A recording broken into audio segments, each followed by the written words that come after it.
You are listening to Historyman, a project of ekbarnes.com, where we walk in the footsteps of heroes and proclaim freedom reigns. On today's podcast, we feature Kip Carter, friend of the Revolution, a historical guru of the Southern campaigns. So welcome, Kip. Thank you. I appreciate it, Eric. Kip, we're speaking today or recording today from your home, which actually sits on the battlefield at Hanging Rock, which is about 25 miles above Camden. Is that correct? From the Camden battlefield to here is about 18 miles. The road in front of your property, is it the Great Wagon Road? It is the Great Wagon Road. Runs from Philadelphia down to Charleston and Savannah. But through this part of the state, a lot of the road has a lot of branches to it, but in this part of the state, it is the road. We're on the road runs along the fall line between the Lynches and the Catawba River. So a drop of water in my front yard goes to the Lynches, and a drop of water in my backyard goes to the Catawba River. I mean, this road really was the big road. Oh yeah, it was the interstate highway. Yeah. So these battles in the Southern campaign, really, if you were to figure out where that road was, the Great Wagon Road in the colonial times, you could really just start matching up all of these battles. The Battle of Camden, the Battle of Hobkirk Hill, the skirmish at Beaver Creek, the Battle of Hanging Rock, Buford's massacre. They're all on the Great Wagon Road. So tell us a little bit about the first battle of Hanging Rock. The British had captured Charleston in May of 1780 and began to expand their reach into the rest of South Carolina. They established outpost at 96 over at Great Falls at a place called Rocky Mount. Here at Hanging Rock, which is most northern of their post, over to Cheraw and then over to Georgetown. And so that basically allowed them to control the entire state of South Carolina. There had been a reversal on July 12th of 1780. One of the patrol from the British Legion under Tarleton, under Captain Christian Huck, had burned Hill's Iron Works, had destroyed some houses, burned the library of the minister over at Fishing Creek, and were looking for some of the rebels, including William Bratton. So on July 12th, they were at Bratton, right next to Bratton's plantation at Williamson's, which is only about 600 yards away. Bratton and Hill and the rest of the guys surprised them at daylight and wiped them out. That was July 12th. So that was the start of the idea here in the backcountry that they could defeat the British. There had been the terrible defeat of the Americans at the end of May at Buford's massacre, where Colonel Abraham Buford's troops were pretty much wiped out. And that's an interesting historic site to go see. We're in the process of trying to preserve it right now, thanks to some people from Sun City, a retirement community here. They've gotten a committee together to help with that battlefield, and they've really done a wonderful job restoring. I was surprised to see that there is a mass grave out there. There is a mass grave there. There's another one. We think we know where it is. We think we know where the 5 British dragoons that were killed there that day are buried. Okay. We think there's a mass grave within a quarter of a mile of where you and I are sitting right now. Pretty sure we know where it is. Wow. From this battle here at Hanging Rock. But anyway, on the 30th of July, 2 weeks after Huck's defeat, Sumter decided that he wanted to attack Rocky Mount, which was one of the stronger outposts here. So he detailed William Richardson Davey to bring his men, who were men from the Waxhaw and also men from Mecklenburg County, the Charlotte area, all mounted, of course. And they were to come here to Hanging Rock to create a diversion. Hanging Rock's only about 12 or 15 miles from Rocky Mount, and he didn't want the troops here. There were about 1,500 trying to reinforce Rocky Mount while he was attacking there, much less to come upon him from the rear while he was attacking. So he sent Davey over here. Now, so there's a river between here and there. There is a river between here and there, the Catawba River, which turns into the Wateree Right. down at Camden. And there was a ferry that the British soldiers at Rocky Mount, they patrolled that road because there's a ferry at the end of that road that brings them over Right. to this side of the watery. Correct. Yeah. There was a ferry that was also a crossing, a shallow crossing I there. see. And so Sumter attacked over at Rocky Mount. It was a hard fight, and Sumter was taking the worst of it. It was a well-fortified position. Sumter decided to try to burn them out, and he lost several really good men trying to throw burning faggots up onto the roof of 2 log houses that were reinforced that were there, and finally got one of the roofs burning.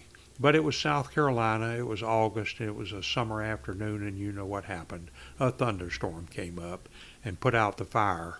And so Sumter began retiring, and of course he did not retire without trouble. The British came out after him and gave him a lot of trouble, and the river had gotten up. And anyway, he finally made it back to his camp at Clem's Branch on the east side of the river. But in the meantime, Davey had been sent down here to Hanging Rock to create this diversion, and Davey attacked Colonel Samuel Bryan's North Carolina militia, who was the outer ring of the British position here. The British had 3 camps here from south to north, and the northernmost was Samuel Bryan's, and he was along the ridge line overlooking the Hanging Rock Creek and bisecting the road.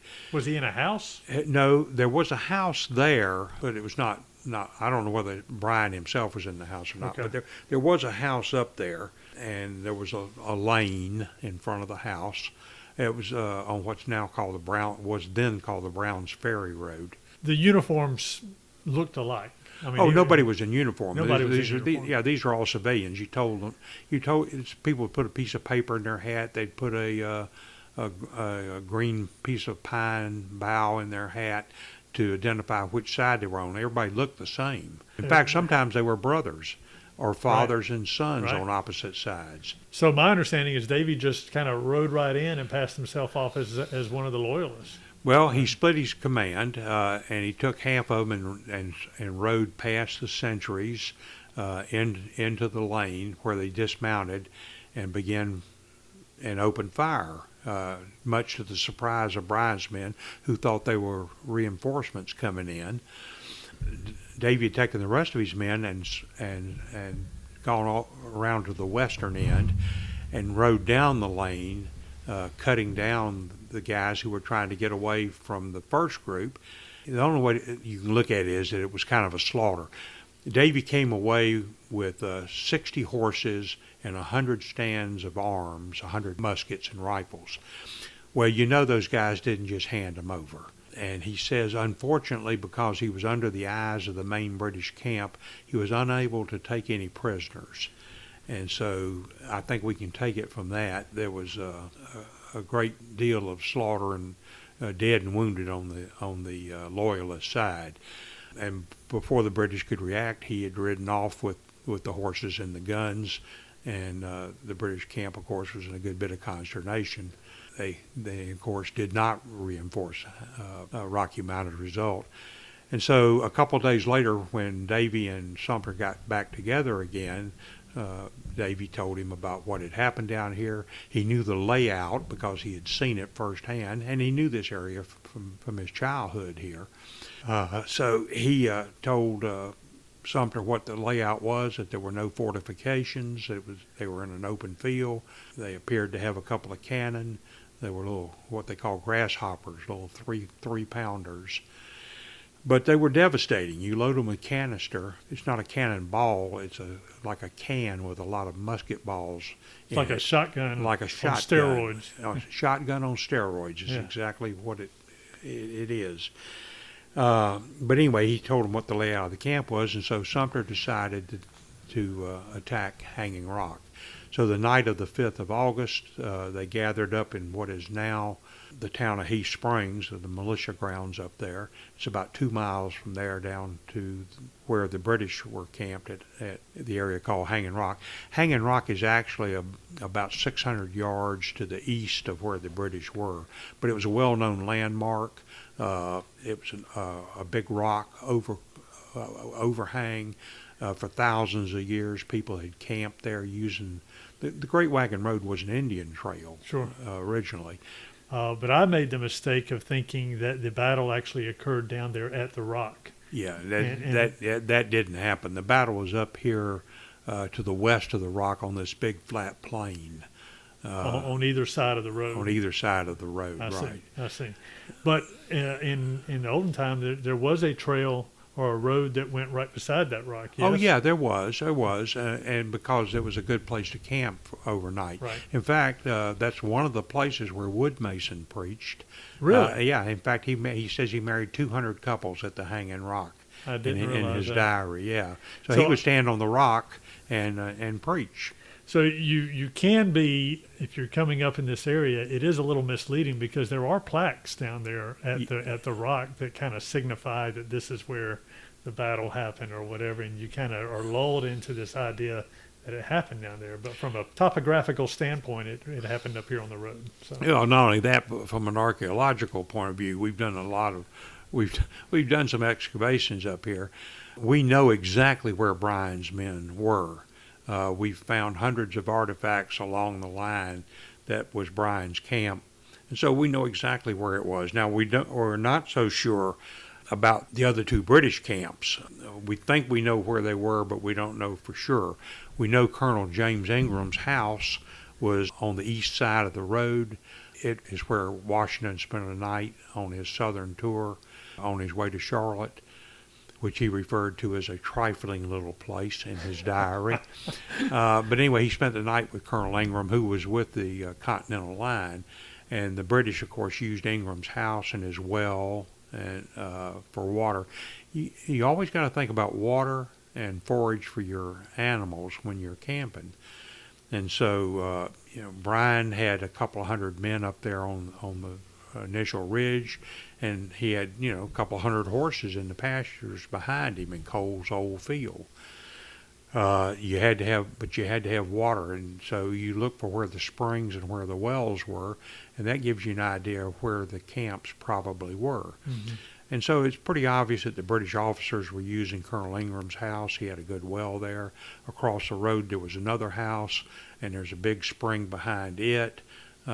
This plain here had a number of springs on it. There's one here in my backyard. So this seems to be the logical place for the British, the two British camps. You had the Prince of Wales Americans regiment, and you had the British Legion.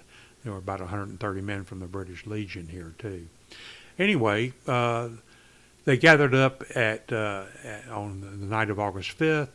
They decided to break into three wings, one to hit the center and one on each flank.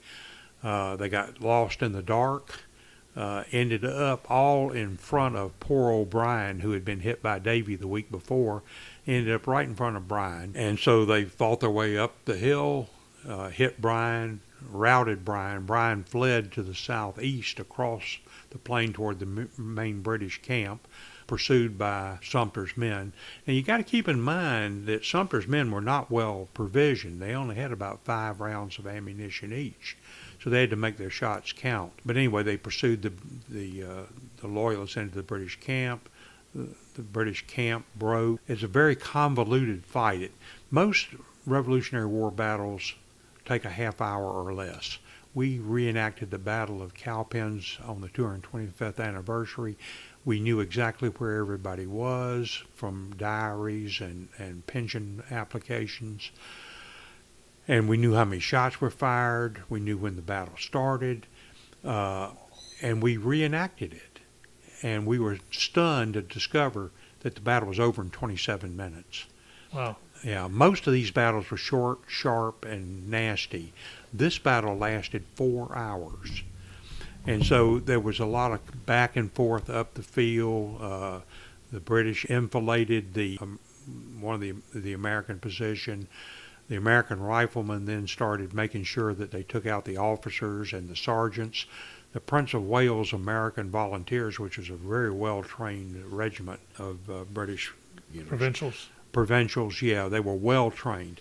Anyway, their officers were mostly all killed. The sergeants were killed and wounded. Decimated. Yeah. Them. Yeah, about 52% of the men were killed or wounded. And so the Prince of Wales American Regiment never again fought as a unit. They were destroyed that day. The British Legion, there were 132 men. The captain in charge of it was killed early in the fighting. They ended up suffering over 50% casualties. They fought valiantly, but they suffered over 50% casualties. Tarleton was not here, by the way, and so he writes after the battle. In his memoirs, he talks about how brave his men were and that they carried the day, but that it didn't actually happen. What happened was that they got pushed south down the Great Wagon Road here to the main British camp, pushed through the camp. The Americans got into the British camp and discovered all the things they didn't have, like blankets and coats and food. But powder and shot. Now, keep in mind, just because you capture their cartridges, don't mean that you can use them because they were all different calibers. Right. And so, but you got the powder, and then you could melt the lead back down again later into balls to fit your guns. So, but they also got into the British rum supply. Now, why was there so much rum here? Nobody knew about germs in the 18th century, but they knew if they drank water, they got sick. They knew if there was a little rum in the water, they didn't get sick. They didn't know why. So almost nobody drank water. Everybody drank beer, small beer, near beer, wine. And so there was there was a rum ration, of course, a dram a day, but a lot of the rum was used to put some in the water so that the soldiers wouldn't get sick, wouldn't get dysentery. And so they had kegs of rum.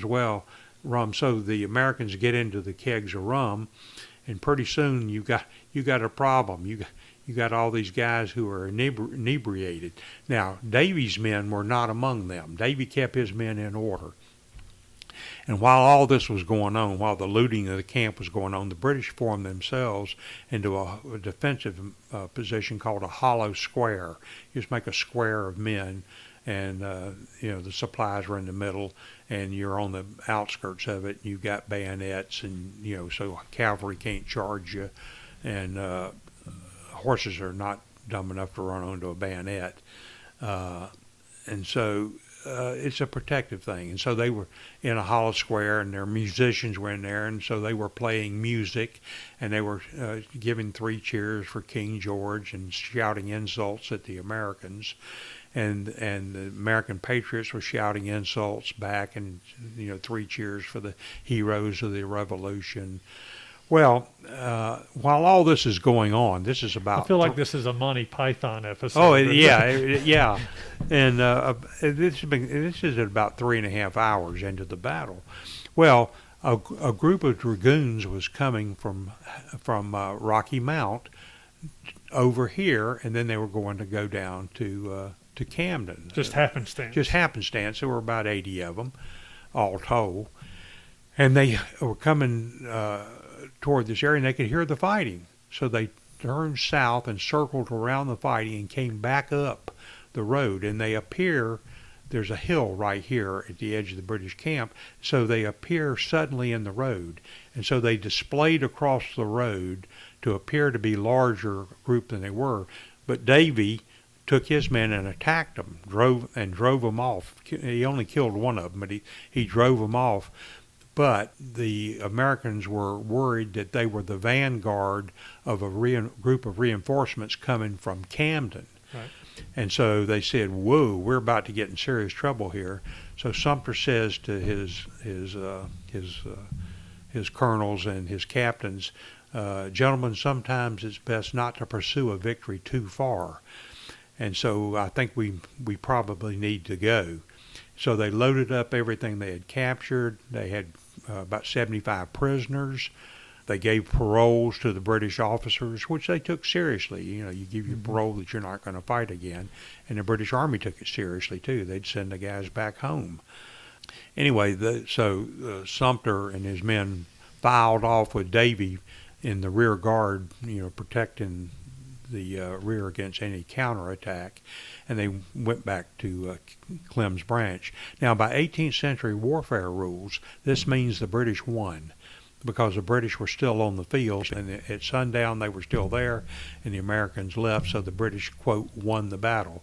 But 2 days later, they withdrew to Camden because they'd been so mauled here. They withdrew down to Camden to recuperate, and also discovered that Gates was on his way cross country. 10 days later, Gates arrives, and you have the Battle of Camden. Now, had it not been for the timing, if the Battle of Camden had not happened, and as Sumter said, if one Continental officer had been here, this would have gone down as one of the great American victories of the Revolutionary War. But because there were no Continental officers here, and because the Battle of Camden happened 10 days later, it sort of is faded into history. Yet it was an incredibly significant fight here in the backcountry. That is a fascinating story, and 3-4 hours of fighting when knowing that they only have really a handful of bullets, so they're picking up, they're picking up whatever they can to keep that battle going for That's 3 exactly or 4 right. hours. They're picking up muskets that they captured and using that ammunition and fighting with it.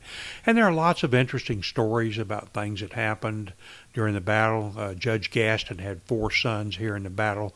3 of them were killed, and the 4th one was badly injured.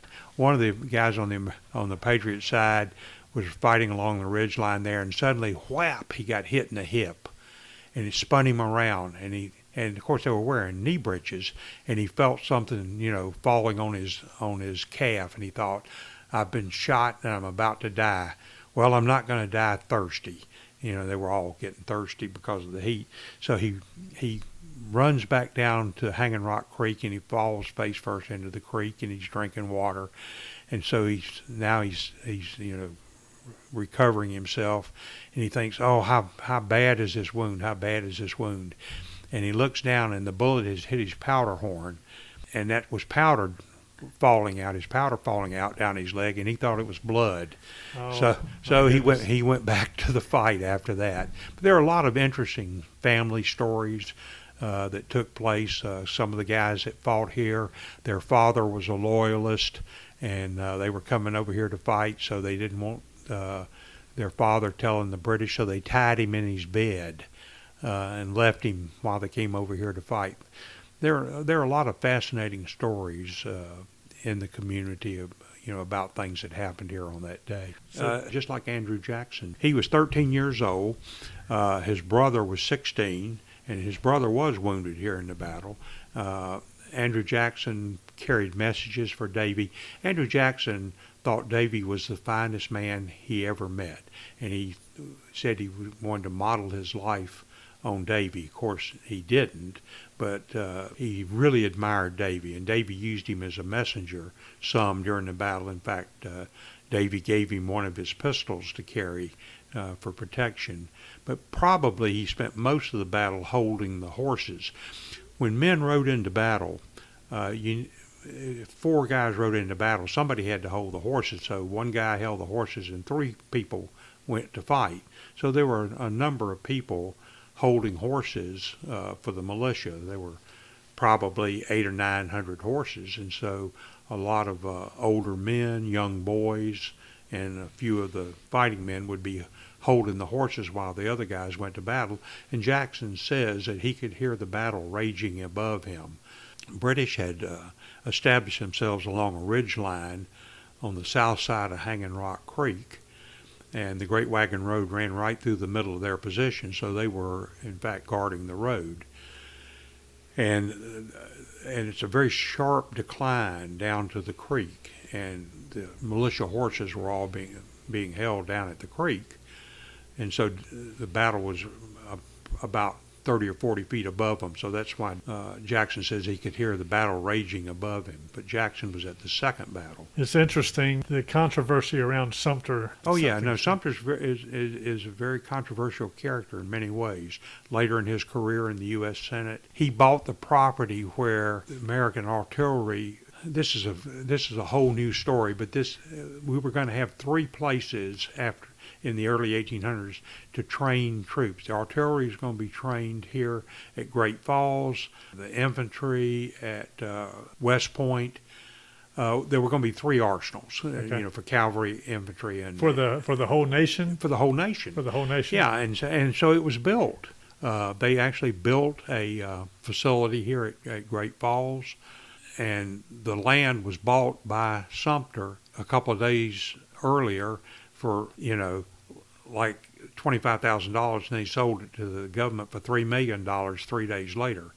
But, people thought that was a little underhanded. A little underhanded, yeah. But Sumter was, you either loved him or hated him, and a lot of people hated him. Some people say that after he was wounded at Blackstocks and wasn't able to take the field for about 6 months, that it was the greatest thing that happened to the American Army was that, he wasn't there. But yet he won some battles and was very charismatic and drew men to him. And Sumter understood that when you had militia coming in, that sitting around in camp was not a good thing. It was not a good thing. So he was very active. And these were all mostly, not all of them, but most of them were young guys, and so they wanted to be active. And he was active. Right. And so that attracted people. What would you want people to take away from their visit to South Carolina in regards to the Revolutionary War and their visit to this area that you find yourself in? Well, the truth is that the Revolutionary War had stalled in the North, and it had turned into a stalemate by 1778. And the British realized that, and they decided that New England really wasn't worth having. They were willing to give up New England, but the real value in the colonies were the southern colonies and the mid-Atlantic. And so they began the Southern Strategy in 1779. And so this is where the American Revolution was won, was in the Carolinas, and in particularly South Carolina. People say that the Revolution was over after Yorktown, but that's not true.